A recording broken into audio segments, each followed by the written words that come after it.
बस तो आपके सामने एक क्वेश्चन आ गया है। इसे देख द्विघातीय समीकरण का क्वेश्चन है, थोड़ी-सी अलग देने की कोशिश किया है। जैसे एक देखिए जेड में दे दिया, तो जेड से कोई डरना नहीं है। चलिए बना के दिखाते हैं आपको, कितना सिंपल है। क्या लिखा है? यदि द्विघातीय समीकरण का 2z प्लस जेड माइनस 6 तो अल्फा प्लस बीटा है, तो alpha square plus beta square का मान ज्ञात कीजिए। अब ये ऐसा तो कोई सूत्र नहीं है कि अगर मान लीजिए अल्फा प्लस बीटा, इसका क्या सूत्र है? माइनस बी बाई ए। तो माइनस बी कितना है? तो माइनस लगा दीजिए, माइनस बी की जगह पर 1 है और एक 2 की जगह पर 1 है, तो माइनस 1/2 हो जाएगा। अल्फा इंटू बीटा क्या होता है? सी बाई ए। तो सी कितना है? माइनस 6 है और ए कितना है? 2 है, तो क्या हो जाएगा? माइनस 3। ठीक। लेकिन अल्फा और बीटा तो हम लोग को मालूम चल गया, मैंने सोचना है, आप लोग जानते होंगे, बट इसको सोचिए कैसे बनेगा और कभी-कभी यहाँ पे चेंज भी कर देगा। तो अल्फा स्क्वायर और बीटा स्क्वायर कह रहा है। हमको तो यहाँ अल्फा प्लस बीटा मालूम है और alpha minus beta, alpha into beta मालूम है। तो फिर उसको ज्ञात कैसे करेंगे? तो हम बहुत पहले आप लोग को सिखाए थे।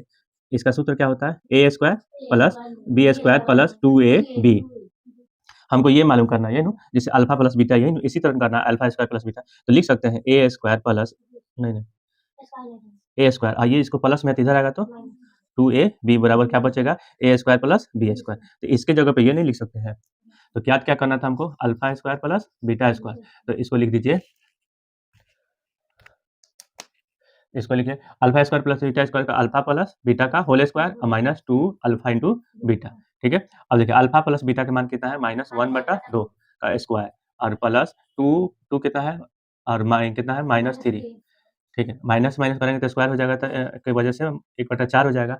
माइनस और माइनस प्लस हो जाएगा, 3 दूनी 6। अब इसको एलसीएम ले लेंगे तो 4 आ जाएगा, ये 1 बचेगा, ये 6 चुका 24 हो जाएगा। तो 24 1 25, 25/4 आंसर बताइए, 25/4 सी। ठीक है।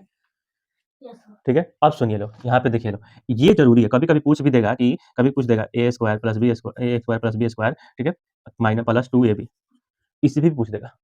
तो कोई बात नहीं, खाली इस पे बैठाना है और तोड़ देना है, ला के जोड़ देना है। इसमें कुछ नहीं, इसको क्या कीजिए, A square plus B square, तो इधर लिख लीजिए A square plus B square plus 2ab और प्लस 2ab, तो दोनों को जोड़ दीजिएगा तो 4ab हो जाएगा।